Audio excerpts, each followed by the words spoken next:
സഹോദരന്മാരെ, സഹോദരിമാരെ, ഈ സന്ദേശം മാത്രമല്ലാതെ ഈ സന്ദേശം കഴിഞ്ഞിട്ടും ചില സന്ദേശങ്ങളിൽ ഈ ദിവസങ്ങളിൽ ചില കാര്യങ്ങൾ ഞാൻ സുവിശേഷം കുറിച്ച് നിങ്ങളോടൊപ്പം ദൈവവചനത്തിൽ നിന്ന് പങ്കുവയ്ക്കുവാൻ ആഗ്രഹിക്കുകയാണ്. എന്തിനെന്ന് ചോദിച്ചാൽ, സുവിശേഷം ഏറ്റവും പ്രധാനപ്പെട്ടൊരു സന്ദേശമാണ്, ഏറ്റവും ശക്തമായൊരു സന്ദേശമാണ്. എല്ലാവർക്കും രക്ഷ ആവശ്യമാണ്. രക്ഷിക്കപ്പെടുവാൻ ഒരേ വഴിയുള്ളൂ, സുവിശേഷം കേൾക്കുന്നത്, അതിനെ വിശ്വസിക്കുന്നത് മാത്രമല്ലാതെ വേറൊരു വഴി രക്ഷയ്ക്ക് വേണ്ടിയില്ല. എല്ലാ മനുഷ്യരും ദൈവത്തിൻ്റെ മുമ്പേ പാപികളാണ്. ആ പാപത്തിന് വേണ്ടി ഉള്ള ആ ശിക്ഷയിൽ നിന്ന് അവർ രക്ഷിക്കപ്പെടുവാൻ സുവിശേഷം മാത്രമാണ് വഴി. നൂറ്റാണ്ടുകളായി സുവിശേഷം മാത്രമായി എത്രയോ ആൾക്കാർ രക്ഷിക്കപ്പെടുന്നു. ലക്ഷക്കണക്കിന് ആളുകൾ രക്ഷിക്കപ്പെടുന്നു സുവിശേഷം മൂലമായി. അവർ അവരുടെ പാപങ്ങളിൽ നിന്ന് രക്ഷിക്കപ്പെടുന്നു. അവർ ദൈവത്തിൻ്റെ ആ ഉഗ്ര കോപത്തിൽ നിന്ന് അവർ രക്ഷിക്കപ്പെടുന്നു. നിത്യ നരകത്തിൽ നിന്ന്, നിത്യ മരണത്തിൽ നിന്ന് അവർ രക്ഷിക്കപ്പെട്ട്, ഒരിക്കൽ അവർ ദൈവത്തിന് വിരോധികളായിരുന്നു, ശത്രുക്കളായിരുന്നു. അങ്ങനത്തെ ജനങ്ങൾ അവർ ദൈവത്തിൻ്റെ സ്നേഹിതരായി മാറുന്നു, ദൈവത്തിൻ്റെ മക്കളായി മാറുന്നു. അവർ ദൈവത്തോട് സമാധാനം ആചരിച്ച് ഒരു ബന്ധം സ്ഥാപിക്കുവാൻ കഴിയുന്നു.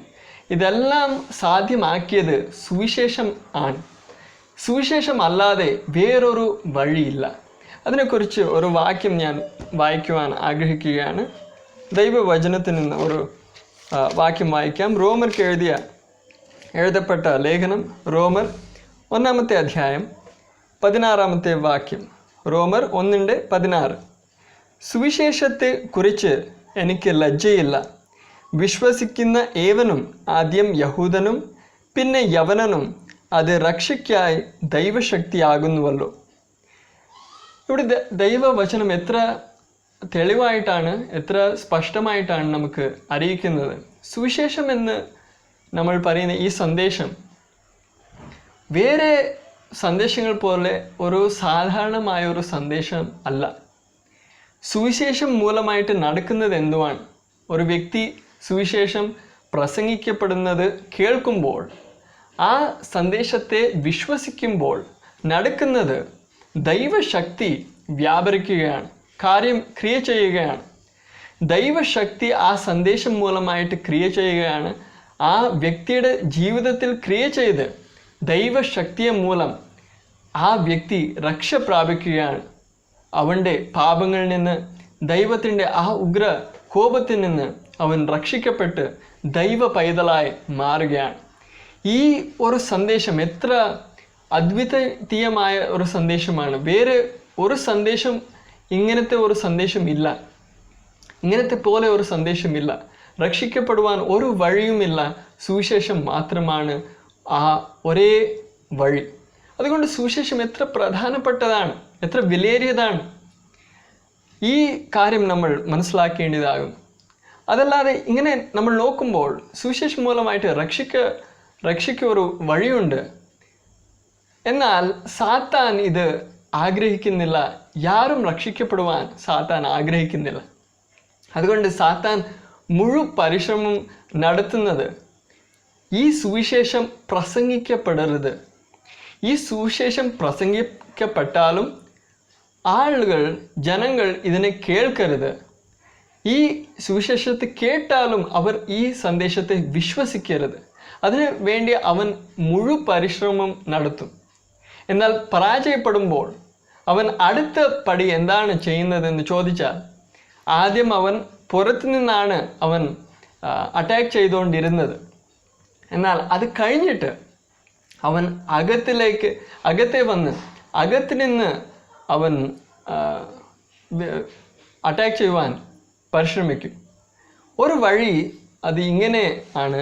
സുവിശേഷമായ ഈ സന്ദേശത്തെ തന്നെ മാറ്റുമ്പോൾ ഈ സുവിശേഷത്തിൻ്റെ ആ ശക്തി പോവുകയാണ്. ആ സന്ദേശം മൂലമായിട്ട് രക്ഷ ലഭിക്കുന്നില്ല. അതിൻ്റെ പകരമായി ആ സന്ദേശം മൂലമായിട്ട് ഒരു വഞ്ചനയാണ് സംഭവിക്കുന്നത്. ആളുകൾ ചിന്തിക്കും, ഞാൻ സുവിശേഷത്തെ കേൾക്കുന്നു, സുവിശേഷത്തെ വിശ്വസിക്കുന്നു, അതുകൊണ്ട് ദൈവവചനം പറയുന്നത് പോലെ ദൈവവചനത്തിൻ്റെ അടിസ്ഥാനത്തിൽ ഞാൻ സുവിശേഷം കേട്ടു വിശ്വസിച്ചു, ഞാൻ രക്ഷിക്കപ്പെട്ടു. എന്നാൽ യഥാർത്ഥത്തിൽ അവർ സുവിശേഷം അല്ല കേട്ടത്, വേറൊരു സുവിശേഷം, വേറൊരു സന്ദേശം. ആ സന്ദേശം സുവിശേഷം പോലെയാണ് തോന്നുന്നത്. ആ സന്ദേശം നമ്മൾ ശ്രദ്ധിക്കുമ്പോൾ യേശുവിനെ കുറിച്ചാണ് അവർ പ്രസംഗിക്കുന്നത്, എന്നാൽ അതൊരു വേറൊരു സന്ദേശമാണ്. സുവിശേഷത്തെ മറച്ച് കളഞ്ഞ ഒരു മാറ്റമുണ്ടാക്കിയ ഒരു സന്ദേശമാണ്. ആ സന്ദേശത്തെ കേട്ട് ആൾക്കാർ രക്ഷിക്കപ്പെടുന്നില്ല. അതിനെക്കുറിച്ച് നമ്മൾ ദൈവവചനത്തിൽ നമ്മൾ വായിക്കാൻ കഴിയും. ഈ ഒരു പണി സാത്താൻ തുടങ്ങിയത് ഇന്നല്ല, ആദ്യ നൂറ്റാണ്ടിൽ തന്നെ, ആദിമ ആ സഭയിൽ തന്നെ പൗലോസ്, പത്രോസ്, യോഹന്നാൻ, യാക്കോബ്, ഈ അപ്പോസ്തലന്മാർ വേല ചെയ്യുമ്പോൾ തന്നെ ഈ ഒരു പണി സാത്താൻ തുടങ്ങിയതാണ്. അതിനെക്കുറിച്ച് ചില വാക്യഭാഗങ്ങളിൽ നമ്മൾ കാണുവാൻ കഴിയും. അതിനെക്കുറിച്ച് നമ്മൾ ഗലാത്യർ 1-ാമത്തെ അധ്യായം 6-ാമത്തെ വാക്യം മുതൽ 9 വരെ വായിക്കാം. ഗലാത്യർ 1:6 മുതൽ 9 വരെ.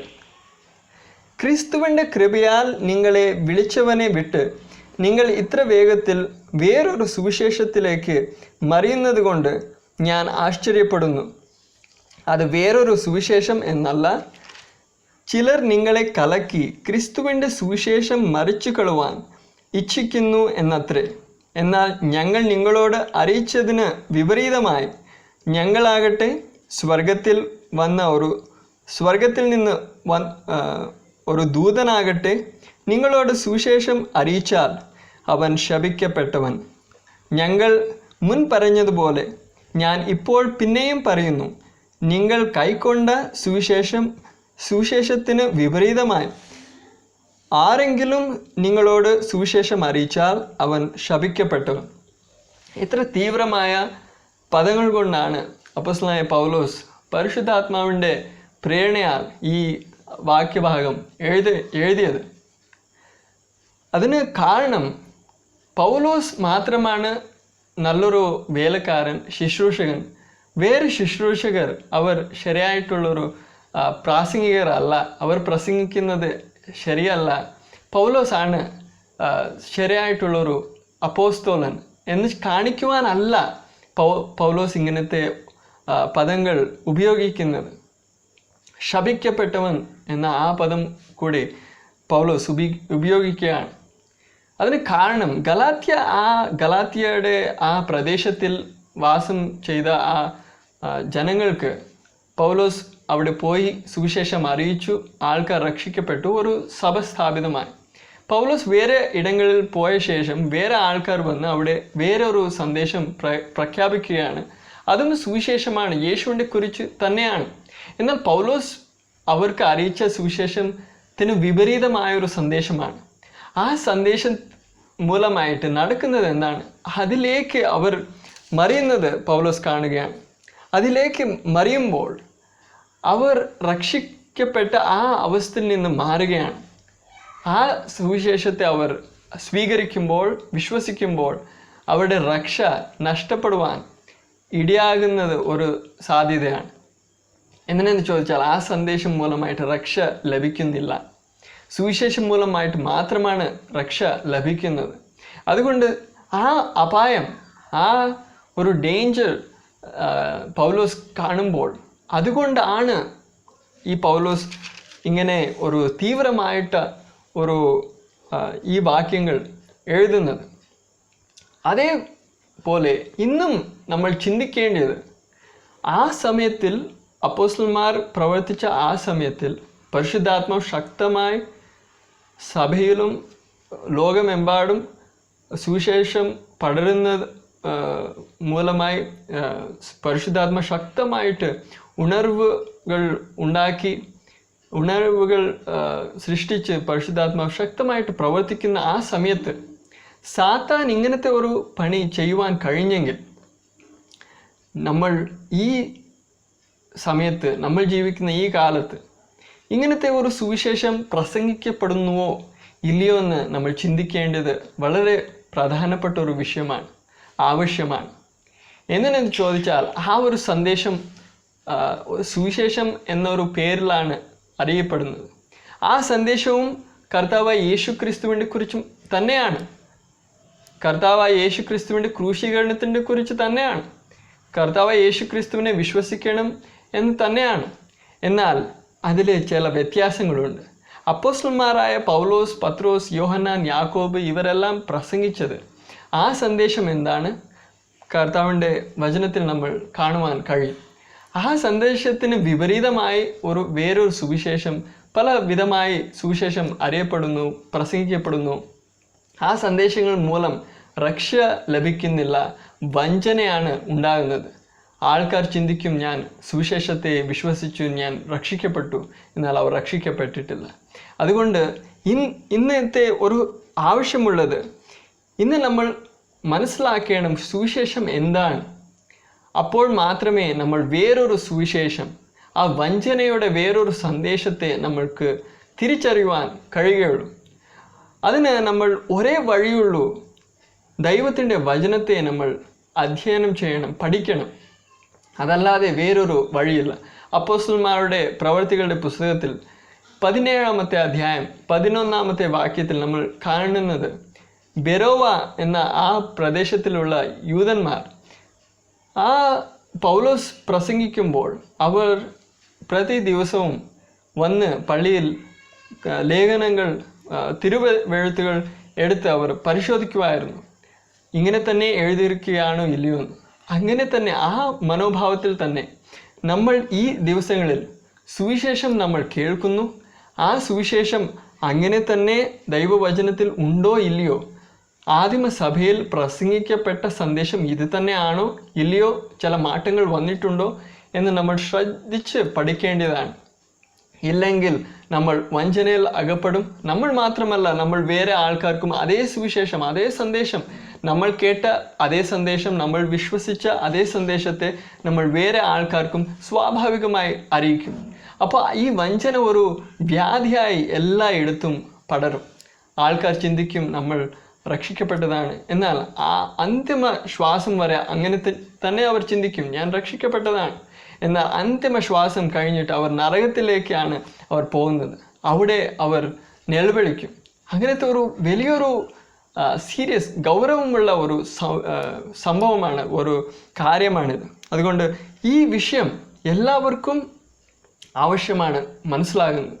ഈ സമയത്തിൽ നിങ്ങൾ ഒരു അവിശ്വാസിയായ, നിങ്ങൾ രക്ഷിക്കപ്പെടുവാൻ ആവശ്യമാണ്. നിങ്ങൾക്ക് രക്ഷ ലഭിച്ചിട്ടില്ല. നിങ്ങൾ രക്ഷിക്കപ്പെടുവാൻ ഒരേ വഴിയുള്ളൂ, സുവിശേഷം. അതുകൊണ്ട് നിങ്ങൾ സുവിശേഷം കേൾക്കുവാൻ ആവശ്യമാണ്. നിങ്ങൾ സുവിശേഷം എന്താണെന്ന് മനസ്സിലാക്കണം. ശരിയായ, ശുദ്ധ, സത്യമായ സുവിശേഷം എന്താണെന്ന് മനസ്സിലാക്കി അതിനെ വിശ്വസിച്ച് രക്ഷിക്കപ്പെടുവേണം. അതുകൊണ്ട് ഈ സന്ദേശങ്ങൾ നിങ്ങൾക്ക് ഏറ്റവും പ്രധാനപ്പെട്ടതാണ്. അതല്ലാതെ വിശ്വാസികളാണെങ്കിൽ നിങ്ങൾ വേറൊരു സുവിശേഷം കേട്ട് ഇത് ഒരു സാധ്യതയുണ്ട്. അതുകൊണ്ട് നിങ്ങളും ഈ ശരിയായ സത്യസുവിശേഷം എന്താണെന്ന് ദൈവവചനത്തിൽ നിന്ന് മനസ്സിലാക്കുവാൻ ആവശ്യമാണ്. അത് മാത്രമല്ലാതെ നിങ്ങൾ യഥാർത്ഥമായിട്ട് രക്ഷിക്കപ്പെട്ടിട്ട് ഉണ്ടെങ്കിലും ഈ വിഷയങ്ങൾ നിങ്ങൾ ആഴത്തിൽ മനസ്സിലാക്കിയാൽ വേറെ ആൾക്കാർക്ക് ശരിയായ നിങ്ങൾ സുവിശേഷത്തിനെ കുറിച്ച് അറിയിക്കുവാനും കഴിയും. അത് മാത്രമല്ലാതെ നിങ്ങൾ ശുശ്രൂഷകരാണെങ്കിൽ ഇത് നിങ്ങൾ ഏറ്റവും പ്രധാനപ്പെട്ട ഈ വിഷയത്തെ പഠിക്കേണ്ടതാണ്. ദൈവവചനത്തിൽ നിന്ന് നിങ്ങൾ സുവിശേഷം അറിയിക്കുന്നു, വിശ്വാസികളെ പ്രബോധിക്കുന്നു, പ്രസംഗിക്കുന്നു. അപ്പോൾ സുവിശേഷം എന്താണെന്ന് നിങ്ങൾ മനസ്സിലാക്കണം. ഇല്ലെങ്കിൽ അറിഞ്ഞിട്ടോ നിങ്ങൾ ഈ വേറൊരു സുവിശേഷത്തെ പ്രസംഗിക്കുന്നുണ്ടെങ്കിൽ നിങ്ങൾ ഒരു ദിവസം കർത്താവിൻ്റെ മുൻപിൽ കണക്ക് കൊടുക്കേണ്ടതായിട്ട് വരും. നിങ്ങൾ വേറെ ശുശ്രൂഷകർക്ക് പ്രതിഫലങ്ങൾ വീതിക്കുമ്പോൾ നിങ്ങൾ ലജ്ജിക്കേണ്ടതായിട്ട് വരും. കർത്താവ് നിങ്ങളെ ക്ഷമിക്കാൻ സാധ്യതയുണ്ട്. നിങ്ങൾ മാനസാന്തരപ്പെട്ട് ക്ഷമ ചോദിച്ചാൽ ക്ഷമിക്കുവാൻ കർത്താവ് തയ്യാറാണ്. എന്നാൽ ആ ദിവസം നിങ്ങളുടെ ആ വേലയ്ക്ക് വേണ്ടി ആ പ്രതിഫലം കിട്ടുകയില്ല. നിങ്ങൾ ലജ്ജിക്കേണ്ടതായിട്ട് പറയും. നിങ്ങൾ ഇല്ലെങ്കിൽ ഒടുവിൽ വരെ നിങ്ങൾ അതേപോലെ ആ വേറൊരു സുവിശേഷത്തെ തന്നെ പ്രസംഗിക്കുവാണെങ്കിൽ നിങ്ങൾ നശിക്കുവാനും ഇടയാകും. അതുകൊണ്ട് ഈ ദിവസങ്ങളിൽ നിങ്ങളും സുവിശേഷം എന്താണെന്ന് ചിന്തിക്കേണ്ടത്, പഠിക്കേണ്ടത് വളരെ ആവശ്യമാണ്. എന്തിനെന്ന് ചോദിച്ചാൽ ആദിമ സഭയിൽ തന്നെ ഇങ്ങനത്തെ ഒരു കാര്യം ഉണ്ടായിരുന്നു. അതുകൊണ്ട് ഈ സമയത്ത് അതില്ല എന്ന് പറയുവാൻ ഇടയാകില്ല. അതുകൊണ്ട് നമ്മൾ ഈ സമയത്ത് അതിനേക്കാളും വഷളായൊരു അന്തരീക്ഷമാണ് നമുക്ക് ഈ ആത്മീയ ഗോളത്തിൽ നമുക്ക് കാണുവാൻ കഴിയുന്നത്. അതുകൊണ്ട് ഈ കാലത്ത് നമ്മൾ വചനത്തിൽ നിന്ന് സുവിശേഷം എന്താണെന്ന് പഠിക്കുവാൻ വളരെ ആവശ്യമാണ്. ഈ സന്ദേശങ്ങളിൽ, ഈ ഒരു മനോഭാവത്തിൽ, ഈ ഒരു വീക്ഷണയിൽ നമ്മൾ സുവിശേഷത്തിനെ കുറിച്ച് പഠിക്കുമ്പോൾ സ്വാഭാവികമായി നിങ്ങൾക്ക് സന്ദേഹങ്ങൾ, ഡൗട്ട്സ് ഉണ്ടാകാം, ക്വസ്റ്റ്യൻസ് ഉണ്ടാകാം, ചോദ്യങ്ങളുണ്ടാകാം. അങ്ങനെ ഉണ്ടെങ്കിൽ നിങ്ങൾ ചോദിക്കാം, സ്വാതന്ത്ര്യമായിട്ട് ചോദിക്കാം. ഞാൻ കർത്താവ് കൃപ കൊടുക്കുന്നത് പോലെ ഞാൻ അതിന് മറുപടി പറയുവാനും ശ്രമിക്കും. താഴെ കോമെൻറ്റ്സിൽ നിങ്ങൾക്ക് എഴുതാം, ഇല്ലെങ്കിൽ ഇമെയിലും എഴുതാം. ഡിസ്ക്രിപ്ഷനിൽ ഇമെയിൽ അഡ്രസ്സ് ഉണ്ട്. അതല്ലാതെ എല്ലാ സന്ദേശങ്ങളുടെ അന്ത്യത്തിൽ എൻ്റെ ഇമെയിൽ നിങ്ങൾക്ക് കാണുവാൻ കഴിയും. ആ ഇമെയിൽ അഡ്രസ്സിലേക്ക് നിങ്ങൾ ഇമെയിലും എഴുതാം. എന്നാൽ തർക്കിക്കുവാനല്ല, വാദിക്കുവാനല്ല, ദൈവത്തിൻ്റെ വചനത്തിൽ നിന്ന് സത്യമായി സുവിശേഷം എന്താണെന്ന് മനസ്സിലാക്കി ആ സുവിശേഷത്തിനെ മാത്രം നമ്മൾ വിശ്വസിച്ച് ആ സുവിശേഷത്തിനെ മാത്രം നമ്മൾ പ്രസംഗിച്ചുകൊണ്ട് വേറെ എല്ലാ സന്ദേശങ്ങളും, സുവിശേഷമായി ആ പേരുള്ള എല്ലാ സന്ദേശങ്ങളെയും നമ്മൾ എതിർത്ത് സത്യസുവിശേഷത്തിന് വേണ്ടി നമ്മൾ നിൽക്കുവാൻ, അതിനുവേണ്ടി ജീവൻ കൊടുക്കുവാനും തയ്യാറാകേണ്ടതിന് കർത്താവ് നമ്മെ ഏവരെയും സഹായിക്കട്ടെ, നമ്മെ ബലപ്പെടുത്തട്ടെ എന്ന് ഞാൻ പ്രാർത്ഥിക്കുന്നു. ഈ സന്ദേശങ്ങൾ മൂലമായി നിങ്ങൾ ഏവരെയും കർത്താവ് അനുഗ്രഹിക്കുമാറാകട്ടെ. ഈ സന്ദേശം മൂലവും ധാരാളമായി കർത്താവ് നിങ്ങൾ ഏവരെയും അനുഗ്രഹിക്കുമാറാകട്ടെ.